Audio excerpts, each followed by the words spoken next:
এই যে আমাদের বেগম খালেদা জিয়া, ইনি একজন আপসী নেত্রী, জনগণের খেদমত করেছে তিনবার খেদমত করেছে। সে আলেম ওলামাকে কোনো গালি দেয় নাই, সমস্ত আলেম ওলামাকে ভালোবেসেছে। সে আজ দুনিয়ায় নাই, সকাল 6টায় দুনিয়ার থেকে বিদায় হয়ে গেছে। আজ শুনেছি আগামীকাল জোহর নামাজ পড়ে আমাদের সেই আপনার নেত্রী বেগম খালেদা জিয়া আপনার জানাজা হবে। তার জন্য আমরা সকলেই দোয়া করি, আল্লাহ তিনি জীবনে থাকতে মানুষের খেদমত করতে, জনগণের কাজ করতে। মানুষের ভুল হইতেই পারে, কি কর আল্লাহ আমরা সকলেই তাকে মাফ করে দেবো। আল্লাহ যেন তার কবরের গোরাজাত মাফ করে দেয়, জোরে কান আমিন। বেগম খালেদা জিয়া যে মারা গেছে মানুষ আফসোস করতেছে, আর শেখ হাসিনা মারা গেলে মানুষ বদদোয়া করবে। কারণ যতগুলো মানুষের ছেলেকে মেরে ফেলছে, হাত নষ্ট করে দিছে, পা নষ্ট করে দিছে, চোখ নষ্ট করে দিছে, পঙ্গু হয়ে গেছে, মারা গেছে। শেখ হাসিনার জন্য কেউ দোয়া করবে না, খালেদা জিয়ার জন্য দোয়া করবে। আল্লাহ আমাদের এই নেত্রী একে তুমি জান্নাত নসিব করো, জোরে কান আমিন। কবরে সওজা আল্লাহ সহজ করে দিও। আমাদের দেশের অনেক নেতা আছে, অনেক দলের থা ভর্তি হয়, এই দলে আসে জীবন ভরা। আপনারা ভাবতেছেন যে আমি শেখ হাসিনার কথা বলতেছি, ওকে আমি দোয়া করবো। ও যা করছে আমার সারা সর্বনাশ করছে, আপনারা কি ভাবছেন? আমি কি তারই দল করছি যে তারই তাকে থাকছি? আসলে এই আর এক দলে আসে উনি বেগম মানে বেগম বানা দিছে, তার কথা কন এরকম বানা দিছে না। তা আল্লাহ যেন খালেদা জিয়া কবরে সহজ যেন আল্লাহ সহজ করে দেয়, জোরে কান আমিন। আল্লাহ তুমি তাকে জীবনের গুনাহ মাফ করে দিও, জোরে কান আমিন। আমাদের এলাকায় একটা নেতা যদি মারা যায়, নেতা মারা গেলে কিছু কিছু লোক আছে যা দালালি করে, কবরের পাশে দাঁড়া থাকে। তা কি করতে থাকে? কবরে সওজা দিচ্ছি। তাহলে ফেরেশতা কখন আইছে ও কি জানে? কথা কয় না বাবলি। এর মানে হলো বালবালের কবরে গেছে, ওকে করে ব্যাট দিয়ে বাইরে ওখান থেকে বাইর করে নিয়েছে। সিটেরই কম করে করো, ঠিক কিনা বলে? আমার ভাইয়ের আমার খাদিজাতুল কুবরা রাদিয়াল্লাহু তাআলা আনহা অসুস্থ হয়ে গেছে। ছোট্ট বিটি ফাতেমা যায় বলে, আব্বা তাড়াতাড়ি আসুন মা, খাদিজাতুল কুবরা কেমন করতেছে। আমার নবী দৌড়া গেলেন, যাইয়া দেখে মা খাদিজাতুল কুবরার কবরের উপরে হাত দিছি, এমন জ্বর দাম দিলি মনে হয় ক্ষয় হয়ে যাবে। আমার নবী উলুর উপরে খাদিজাতুল কুবরাকে শোয়াইয়া বলতেছে, খাদিজা তোমার কেমন লাগে? মা খাদিজাতুল কুবরা বলতেছে, ইয়া রাসূলুল্লাহ, ইয়া হাবিবাল্লাহ, আমার মনে হয় আমি বাঁচব না গো নবীজি। ও নবীজি, আমি যদি মারা যাই তবে আমি আপনার কাছে আমার কিছু আবদার, কিছু আবদার কি আপনি রাখবেন? নবী বললেন, তুমি কি রাখবে, কি বলবে বলো? এবার মা খাদিজাতুল কুবরা বলে, ইয়া রাসূলুল্লাহ, ইয়া হাবিবাল্লাহ, নবী গো, আমি আপনার জবান থেকে শুনেছি, ও নবীজি, আমি আপনার জবান থেকে শুনেছি, মানুষ যদি কবরের মধ্যে যদি রাখা হয়, আমল যদি কম থাকে, একদিকের মাটি আর একদিকে যাবে, আর একদিকে আর মাটি আর একদিকে যাবে, চিরজনমের মতো হাড় মাংস মাটির সাথে মিশিয়ে ফেলবে। ইয়া রাসূলুল্লাহ, ইয়া হাবিবাল্লাহ, আমি খাদিজা তেমন তো আমল নাই গো নবীজি, আমি যদি মারা যাই গো নবী, কবর খনন করি, আপনি কবরের মধ্যে একটু গড়াগড়ি দিয়ে এরপরে আমাকে রাখবেন। আপনি কি এই কথাটা রাখবেন? নবী বলে, খাদিজা কথা দিলাম, আমি তোমার কবরের ভিতরে গড়াগড়ি দিয়ে আসবো, তবে আমি কেন গড়াগড়ি দিব? মা খাদিজাতুল কুবরা বলে, রাসূল গো, আপনি যদি ওই কবরে গড়াগড়ি দেন, আমার বিশ্বাস যেই কবরে আমার বিশ্ব নবী গড়াগড়ি দিবে, ওই কবরের মাটি আর আমাকে কোনোদিন চাপ দিবে না। জোরকান আল্লাহু আকবার। নবী বললেন, খাদিজা তুমি যদি মারা যাও, তোমার কবরে আমি গড়াগড়ি দিব। খাদিজা রাদিয়াল্লাহু তাআলা আনহা বললে, ইয়া রাসূলুল্লাহ, ইয়া হাবিবাল্লাহ, ও নবীজি, আমি যদি মারা যাই, আমি আপনার জবান থেকে শুনেছি, মানুষ যদি মারা যায় কবরের মধ্যে তিনটা প্রশ্ন করবে, মান রব্বুকা, আমা দীনুকা, আমা নাবিয়ুকা, বলো তোমার রবকে, তোমার ধর্ম কি, তোমার নেতাকে। ও নবীজি, ওই দিন যদি সওয়ালের জবাব দিতে পারি, কবর জান্নাতের টুকরো হবে। উত্তর যদি না দিতে দিতে পারি কবর হবে জাহান্নামের টুকরা। ইয়া রাসূলুল্লাহ, ইয়া হাবিবাল্লাহ, আমার বড় ভয় লাগে নবীজি, আমি যদি মারা যাই আপনি আমার কবরের পাশে দাঁড়াই আপনি আমার কবরে সজদা দিবেন কিনা? আমার নবী বলেন, আদম থেকে শুরু করে পর্যন্ত যতগুলি মানুষ মারা গেছে এই সিস্টেম তো একজন মারা গেলে আরেকজন যায় কবরের সজদার উত্তর দিতে পারবে না। এই সিস্টেম তো নাই রে খাদিজা। এই সিস্টেম যদি থাকতো আমি তোমার কবরের পাশে যা আমি সজদার জবাব দিতাম। তবে খাদিজা যে মারা যাবে তারই ওই কবরের সজদার উত্তর দিতে হবে। এমন সময় জিবরাইল আলাইহিস সালাম চলে আসলেন। মুহাম্মদ হাইগিব না গোপ্তা টানা গুপ্তা জিবরাইল, জিবরাইল হাইগিব না গোপ্তা টানা গোপ্তা রব্বুল জলিল সিল্লাকান মারহাবা। জিবরাইল আলাইহিস সালাম এসে বলে, ইয়া রাসূলুল্লাহ, ইয়া হাবিবাল্লাহ, এ সুবহানাল্লাহ, এই বল বল বল, অনেকক্ষণ ধরে আমি দেখতেছি তুই মুসলামুসলি করতেছিস, তুই ভেজো মনে করছিস নাকি? হ্যাঁ, ও কয়ে আছে রাত 12টার বাজে মিস কল দিবে, তার আগেই মিস কল দিছে।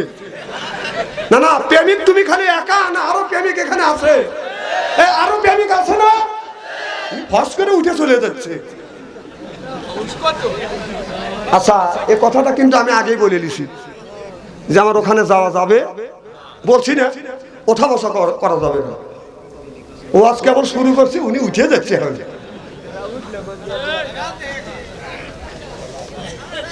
আজকে মোবাইল বন্ধ করো, সব বলে আছে যে আজকে জানি রিং দিও না, তারা মিস কল দেয় না। উনি কয়েছে যে আজকে এই সুযোগে মিস কল দিস।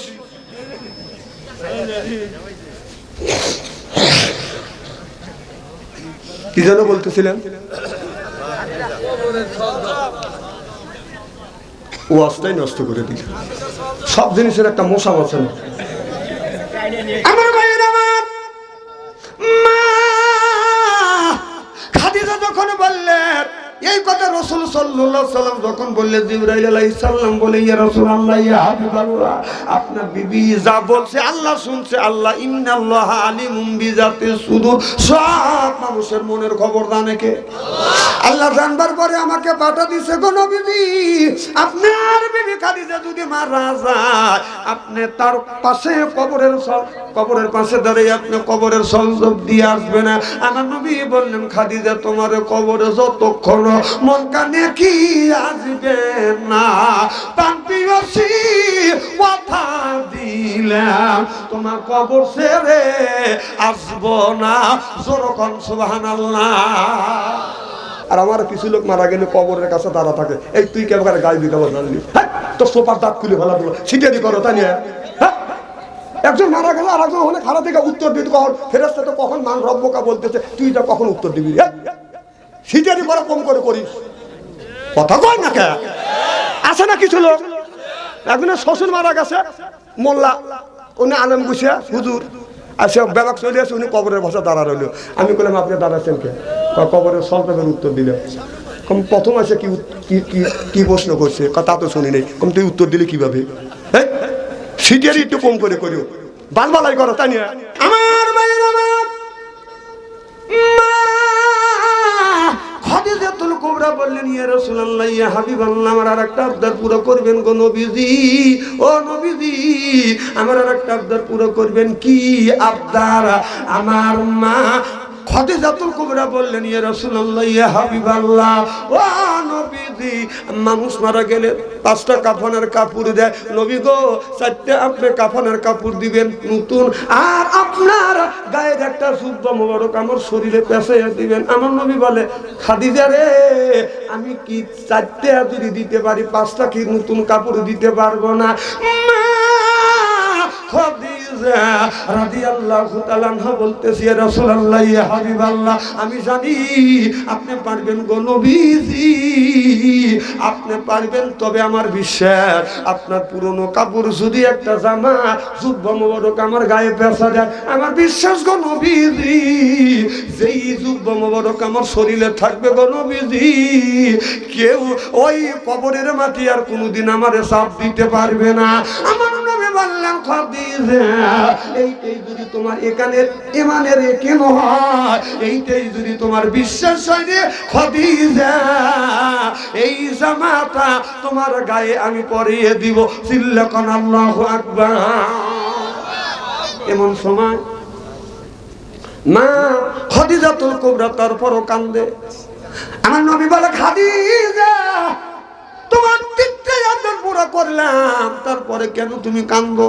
খাদিজাতুল কুবরা আমার নবীর মুখের দিকে তাকিয়ে বলে নবী গো আমি কান্দি, এতদিন আমি আপনার দেখাশোনা করছি, ও নবীজি কাফের বেঈমানের আপনারে গালি দিছে মারছে, আমি খাদিজার সামনে গিয়ে দাঁড়াইছি, নবী গো আমি যদি মারা যাই কে আপনাকে দেখাশোনা করবে? ছোট্ট বিটি ফাতেমা ওই জায়গা ছিলেন, মারে বলে ও গোমা চিন্তা করো না গোমা, তুমি যদি মারা যাও গোমা আমি কথা দিলাম মা আজকের থেকে আমার বাবার দেখাশোনার দায়িত্ব আমি পালন করব। এ কথা বলাও স্যার মা খাদিজাতুল কুবরার কথা কয় না, আমার নবীর চোখ থেকে পানি বের হতে ছোট্ট বিটি ফাতেমা বলে আব্বা আপনি কান্দেন, মা কথা কয় না। আমার নবী বললেন বিটি ফাতেমা তোমার মা আর কোনোদিন কথা বলবে না, বিটি ফাতেমা তোমার মা আল্লাহর বাড়িতে চলে গেছে, আল্লাহর জান্নাতে চলে গেছে। এ বিটি ফাতেমা তোমার মা কোনোদিন কথা বলবে না, তোমাকে ফাতেমা বলে ডাক দিবে না। সত্য বিটি ফাতেমা অমনি মার গলা পেরে ধরে ধরে কান্দের বলে ও গো মা আজকে থেকে আমি কারে মা বলে ডাকবো? মা আমি ফাতেমা, আমাকে তুমি আদর করছো, কারে আমি মা বলে ডাকবো? কে আমারে আদর করবে? বাবা যার বাবা দুনিয়ায় নাই, মা দুনিয়ায় নাই, সেই কিন্তু মায়ের ব্যথা বোঝে। বাবা যার মারা গেছে সেই কিন্তু বাবার ব্যথা বোঝে। মা বাবা যার দুইজনই মারা গেছে, মা বাবাকে মাটি দিয়ে আসে আর ওই লোকটা মনে মনে চিন্তা করে আল্লাহ আমার মাথার উপরে দুইটা বটের ডাল ছিল, একটা ডাল বাবা আর একটা ডাল হলো মা, মা বাবা চলে গেল, ওই লোকটার কলিজায় বাজান আঘাত লাগবে। আল্লাহ বলে ওয়াকাদা রাব্বুকা, হে বান্দা আমার দাসত্ব করো, আল্লাহ তাবুদু আমার গোলামি করো, ইল্লাইয়াহু আমার বন্দেগী করো, ওয়া বিল ওয়ালিদাইনি ইহসানা। আল্লাহ বলে বান্দা আমার দাসত্ব আমার গোলামি করবার পর নিজ নিজ পিতামাতার খেদমত করো। এ কথা কার? আজকে মার আদর নাই, বাবার আদর নাই। মা বাবার যখন ওয়াজ করি তখন কিছু লোক উঠে উঠে চলে যায়। আমি একজনে বললাম হুজুর, আমি বললাম ভাই মা বাবার ওয়াজ করতেছে আপনি চলে যাচ্ছেন, খালি খালি মা বাবাই আমার খেদমত করছে, শ্বশুর শাশুড়ি কিছু করে নাই। আমি বললাম যেমন মা একটা মুরগি জব করে 3 ভাই 3 বোনে খাওয়াইছে, আবার জোল বাচ্চা মাও খেয়েছে বাবাও খেয়েছে। আর শ্বশুর বাড়ি গেলি শাশুড়ি একটা মুরগি জব করে খাওয়ায়। আচ্ছা যে একটা মুরগি জব করে 3 ভাই বোন খায়, 3 ভাই 3 বোন 6 জন, আবার জোল থাকে মা বাবা মুছে খায়, সেই ভালো না যে একটা মুরগি জব করে সব খাওয়ায় সেই ভালো? কম ধানের উত্তর দিবি না, দেন কি চালাক মানে যে এক মুরগি হয় সেই ভালো না? এর মা কয় হ দেখছি আল্লাহ এদের বিনি হিসেবে বেহেশতে দিবে, আমিন কম না। এই এই এই এইসব লোকই তো মা বাবার কথা শুনে রাগ করে। আরে ভাই আপনার শাশুড়ি একটা মুরগি জব করে খায়, তার স্বার্থ আছে, কারণ তার মেয়ে রয়েছে তোমার ঘরে, যেন তুমি তার মেয়ে বেশি ভালোবাসো। আরে 70 জনে সবাই করে, 70 জনে সবাই করে, বিনি স্বার্থ 2 জন থাকে, সে হলো মা আর একজন হলো বাবা। সুবহানাল্লাহ। তোমার শরীর একটা মুরগি খাওয়ায়, এমনি খাওয়ায় না যেন মেয়ে একজনই ভালোবাসা দেয়, এমনি খাওয়া। আজকে বউকে যায় 2টা থাপ্পড় দিয়ে এমনি বলো যে আম্মা আপনার মেয়ে কেমন মারা মারছি, ডাক্তার লাগাইছি। মুরগি সব করে খাওয়ালে তো দূরে কথা কুত্তা বার হয়। বাবা মার সাথে সুন্দর ব্যবহার করো, বাবার সাথে সুন্দর ব্যবহার করো। তুমি যদি 6টা বাস সিলেট শহরে যাও, বাড়ির প্রায় 12টার সময় এসে দেখবে সব মানুষ ঘুমাইছে, বউও ঘুমাইছে, ছেলেও ঘুমাইছে, ভাইও ঘুমাইছে, বোনও ঘুমাইছে। 2 জন ব্যক্তি ঘুমায় না, একজন রাস্তায় গিয়ে যায়, সে হলো বাবা, আর একজন খাবার নিয়ে লেপের নিচে রাখে, ঠান্ডা হলে বাবা ছেলে খাইতে পারবে না। দুজন বসে থাকে, একজন বাবার একজন মা। তার বাস্তব প্রমাণ আমি। আমার বাবা 97 বছর পর্যন্ত জমিনে বেঁচেছে। আমি যখন মা ফিরে যাইতাম, মা ওদের চলে যেতে ছিল, মা বাবার ওয়াজ করতে যা, তো শ্বশুর হলি তো লাঠি দিয়ে পিটবে, যা অধিশাপ করে দিলাম, যা। আবার ঘুরিয়ে দেখতেছিস না, না এই সময় ওঠার জায়গা। মা বাবার ওয়াজ হচ্ছে, ওনের ভালো লাগতেছে না, চলে যাচ্ছে। আমার ভাইরা, আমার বাবার ভাই হাত দেখছি, মায়ের ভাই হাত থেকে সুমা দিছি। বাবা জিজ্ঞাসা করছে, বেটা তুমি কখন আসবে? মোল্লা আলী কারিম রহমাতুল্লাহ আলাইহি বলে, কেউ যদি মা বাবার পায়ে হাত থেকে যদি সুমা দেয়, সে যেন জান্নাতের খাম্বায় সুমা দিল। খেদমতে মা দরপেদার কোন এখতিয়ার, তাসবিয়ার মালে দৌলত বখতিয়ার, তাসবিয়ার মালে দৌলত বখতিয়ার। আমার ভাইরা, আমার বাবা জিজ্ঞাসা করছে, বেটা তুমি কখন আসবে? আমি বললি, বাবা আমি 12টায় আসবো। তখন তো বাদান হেঁটে গেছি, বাদান সাইকেল নিয়ে গেছি, প্রাইভেট কার নেই না, এত তো বাড়িঘর ছিল না, পোশাক পাতিও ছিল না শীতের। ও বাবা, আমি দেখছি আমার বাবা আমার জন্য 3 রাস্তার মোড়ে দেবাদান দ্বারা থাকছে। 11টায় আসি নেই, 12টায় আসি নেই, 1টা 2টা যখন বেজেছে, আস্তে আস্তে 3 রাস্তার মোড়ে এসে দেখি ঘন কুয়াশার মধ্যে বাবা দাঁড়া আছে। ও বাদান চাদরটা ভিজে গেছে।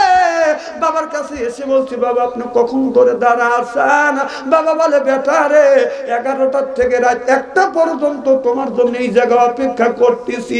আমি দেখছি বাবার হাত ঠান্ডা, গা ঠান্ডা, চাদরটা ভিজে গেছে। বাবা বারবার নিষেধ করছে, বাবা কেন আপনি দাঁড়িয়ে থাকেন? বাবা বলে, বেটা রে তুমি ভয় পাবে বিধায় এই জন্য তোমার বাবা আমি তোমার জন্য অপেক্ষা করি। এখন বাবা নাই, 3 রাস্তার মোড়ে, আর কেউ আমার জন্য অপেক্ষা করে না।